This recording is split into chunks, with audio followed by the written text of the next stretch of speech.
Assalamualaikum warahmatullahi wabarakatuh. Salam sejahtera untuk kita semua. Selamat pagi Bapak Wartono selaku dosen pendidikan Pancasila, dan selamat pagi juga kepada teman-teman semua yang berbahagia. Puji syukur kita haturkan kepada Allah Subhanahu wa Ta'ala, dan tak lupa sholawat serta salam kepada junjungan kita Nabi Agung Muhammad Sallallahu Alaihi Wasallam.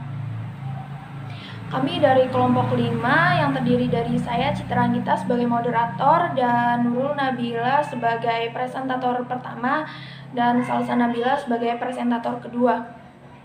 Pada hari ini kami akan mempresentasikan makalah mengenai hakikat sila-sila Pancasila. Masing-masing negara memiliki pandangan hidup atau dasar filsafat sendiri yang terkait dengan kehidupan corak masyarakat, juga pengalaman dan perjuangannya. Secara umum, filsafat berfungsi memberikan jawaban kepada kita tentang hakikat terdasar dari segala sesuatu. Pemahaman tentang hakikat terdasar dari segala sesuatu ini amat penting agar kita tidak keliru dalam menilai keadaan serta menentukan kebijakan yang akan kita tempuh. Lalu, apakah ada penjelasan terkait hakikat sila-sila Pancasila? Nah, untuk penjelasan lebih lanjut, marilah kita simak dengan seksama penjelasan pertama yang akan disampaikan oleh Nurul Nabila. Kepada Nurul Nabila, saya persilahkan. Yang pertama, saya akan menjelaskan mengenai perbedaan pengetahuan, ilmu, dan filsafat. Pengertian pengetahuan yaitu berasal dari kata tahu. Dalam Kamus Besar Bahasa Indonesia 2008, kata tahu memiliki arti lain sesudah melihat atau menyaksikan, mengalami, dan sebagainya. Mengenal dan mengerti, menurut Mubarak 2011, pengetahuan merupakan segala sesuatu yang diketahui berdasarkan proses pengalaman yang dialaminya.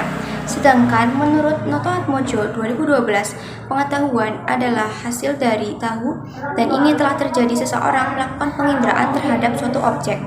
Kemudian, pengertian kata ilmu yang berasal dari bahasa Arab, masdar dari alia ya lamu, berarti tahu atau mengetahui.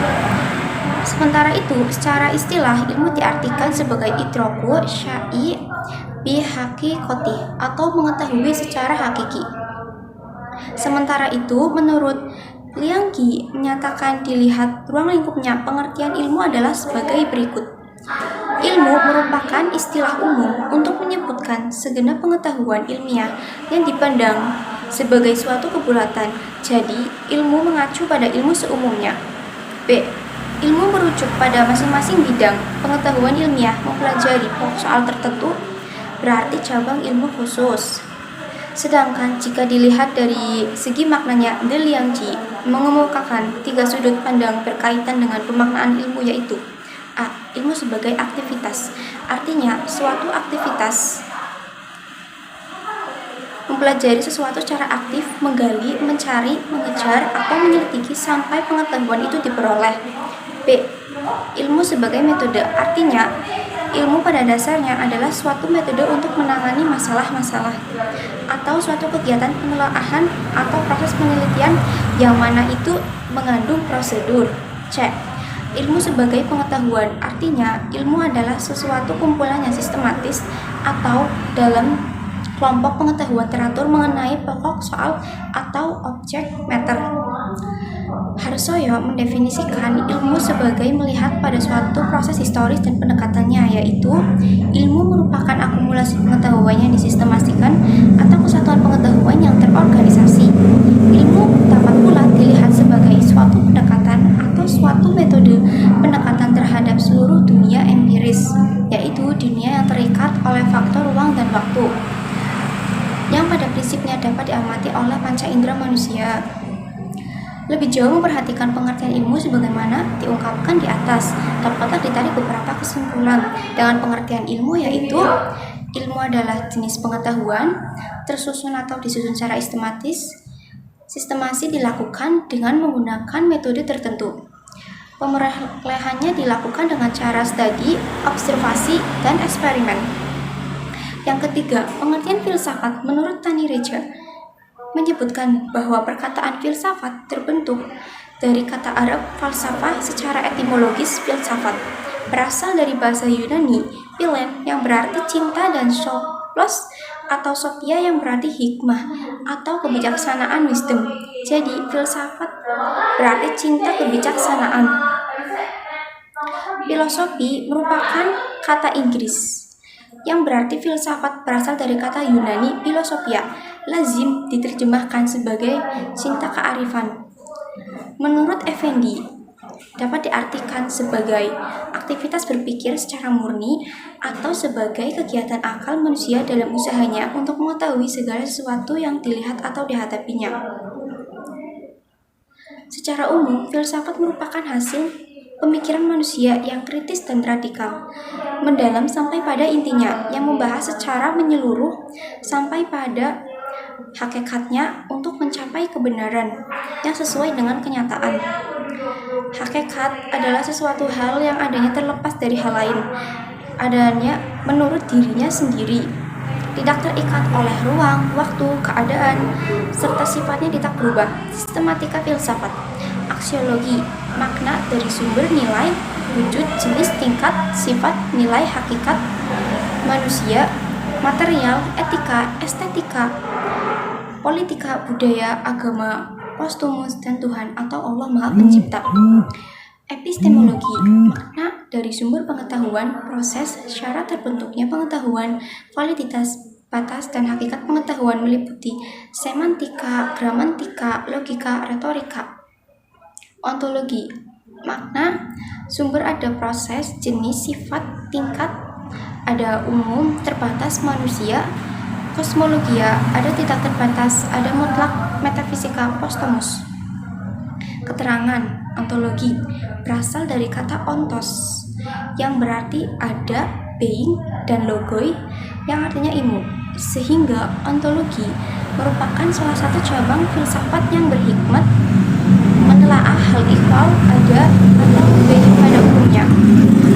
Ontologi meliputi masalah apa hakikat ilmu itu, apa hakikat kebenaran, dan kenyataan yang inherent dengan pengetahuan yang tidak terlepas dari persepsi kita tentang apa yang bagaimana yang ada. 2. Epistemologi. Epistemologi berasal dari kata episteme yang artinya pengetahuan dan logoi yang artinya ilmu. Epistemologi adalah cabang filsafat yang membahas sumber, proses, batas, validitas, dan hakikat pengetahuan. 3. Aksiologi. Aksiologi merupakan cabang filsafat yang menyelidiki nilai. Nilai adalah kualitas yang melekat pada suatu objek, bukan pada objeknya itu sendiri. Jadi, adalah suatu kenyataan yang tersembunyi di balik kenyataan-kenyataan lainnya. Aksiologi meliputi nilai-nilai normatif, parameter bagi apa yang disebut kebenaran atau kenyataan konteks dunia, material atau non-material, dunia simbolik, dan sebagainya.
Selanjutnya, saya akan menjelaskan mengenai ciri berpikir ilmiah filsafat.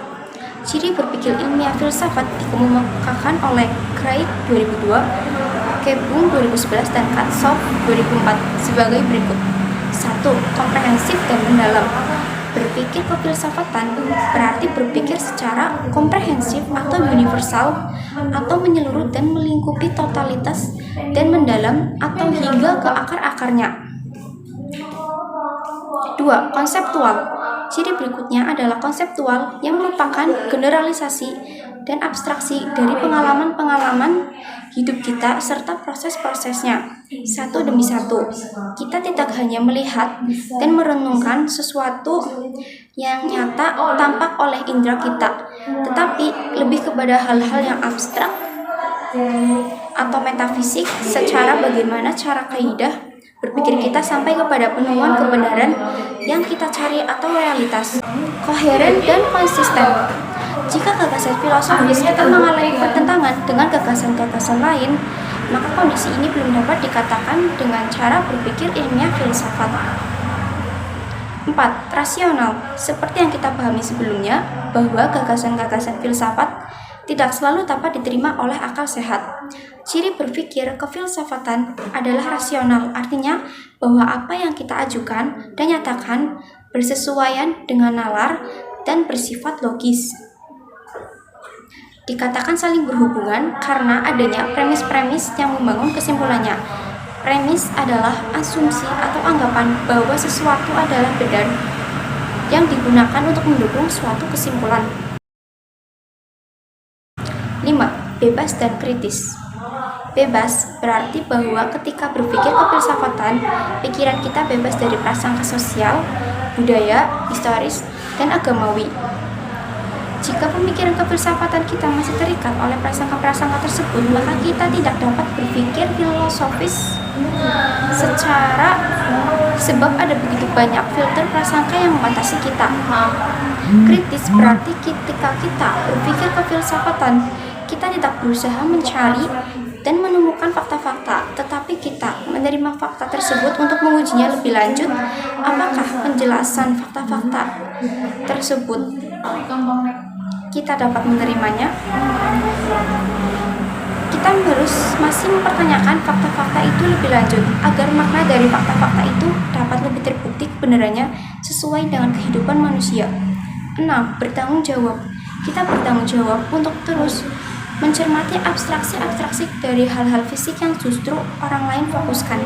Kita bertanggung jawab untuk meragukan setiap hal yang menjadi bayang-bayang dunia pendidikan, terus-menerus mengajukan pertanyaan filosofi dalam upaya untuk mencari, menemukan, dan menyatakan realitas dunia pendidikan. Terima kasih Nur Nabila atas penjelasannya. Untuk melengkapi presentasi berikutnya akan disampaikan oleh Salsa Nabila. Kepada Salsa Nabila dipersilahkan. Kemudian selanjutnya saya akan menjelaskan mengenai Pancasila sebagai sistem filsafat. Alasan bahwa Pancasila merupakan sistem filsafat adalah sebagai berikut. 1. Secara material dan intrinsik, nilai Pancasila adalah filosofis. Misal hakikat kemanusiaan yang adil dan beradab. Apalagi ketuhanan yang Maha Esa adalah metafisis atau filosofis. 2. Secara fungsional, dalam tata budaya masyarakat Indonesia pra-kemerdekaan, nilai Pancasila diakui sebagai filsafat hidup atau pandangan hidup yang dipraktekkan. 3. Secara formal, konstitusional, bangsa Indonesia mengakui Pancasila adalah dasar negara atau filsafat negara. Yang keempat, secara psikologis, bangsa dan budaya Indonesia sederajat dengan bangsa dan budaya manapun. Karenanya wajar bangsa Indonesia sebagaimana bangsa-bangsa lain, Cina, India, Arab, dan Eropa, mewarisi sistem filsafat dalam kebudayaannya. Jadi Pancasila adalah filsafat yang diwarisi dalam budaya Indonesia. Yang kelima, secara potensial, filsafat Pancasila akan berkembang sama dinamika budaya. Filsafat Pancasila akan berkembang sama secara konsepsional, kaya konsepsional dan kepustakaan secara kuantitas dan kualitas. Filsafat Pancasila merupakan bagian dari hasanah dan filsafat yang ada dalam perpustakaan dan peradaban modern. Pancasila sebagai sistem filsafat yang memenuhi persyaratan antara lain: 1. Adanya kesatuan dan kelima unsur sila-silanya yang satu sama lain tak dapat dipisahkan. 2. Adanya keteraturan sila-silanya, yaitu berekspresi secara konsisten. Masing-masing sila berada dalam satu urutan tingkat yang runtut, yang nilainya lebih esensial didahulukan. Yang ketiga, adanya keterkaitan antara sila satu dengan yang lain, sehingga merupakan suatu kesatuan yang utuh, suatu totalitas, saling hubungan dan saling ketergantungan antara sila satu dengan yang lain. Yang keempat, adanya kerjasama sila satu dengan yang lain. Hal ini mutlak sebagai filsafat harus merealisasikan tujuan-tujuan. Yang kelima, adanya tujuan bersama, di mana untuk mewujudkannya diperlukan pemerintahan yang stabil, satu wadah negara yang mempunyai filsafat. Pancasila sebagai satu kesatuan yang sistematis, hierarkis, dan logis. Nota negara menjelaskan bahwa susunan Pancasila adalah bentuk piramidal. Jika dilihat dari inti isinya, 5 sila menunjukkan suatu rangkaian tingkat dalam luas isi. Tiap-tiap sila yang di belakang sila lainnya merupakan pengususan sila-sila di mukanya. Jika urutan 5 sila dianggap mempunyai maksud yang demikian, maka di antara 5 sila ada hubungan yang mengikat yang sah kepada yang lain, sehingga Pancasila merupakan suatu kesatuan yang bulat. Kesatuan dan kebulatan itu dapat digambarkan sebagai satu sila pertama, ketuhanan yang Maha Esa, yang isinya paling luas, menjiwai, yang meliputi sila kedua, ketiga, keempat, dan kelima. Sila kedua, kemanusiaan yang adil dan beradab, yang isinya lebih sempit, dijiwai dan diliputi oleh sila pertama, menjiwai dan meliputi sila ketiga, keempat, dan kelima. Sila ketiga, persatuan Indonesia, yang isinya lebih sempit lagi, dijiwai dan diliputi oleh sila pertama dan kedua, menjiwai dan meliputi sila keempat dan kelima.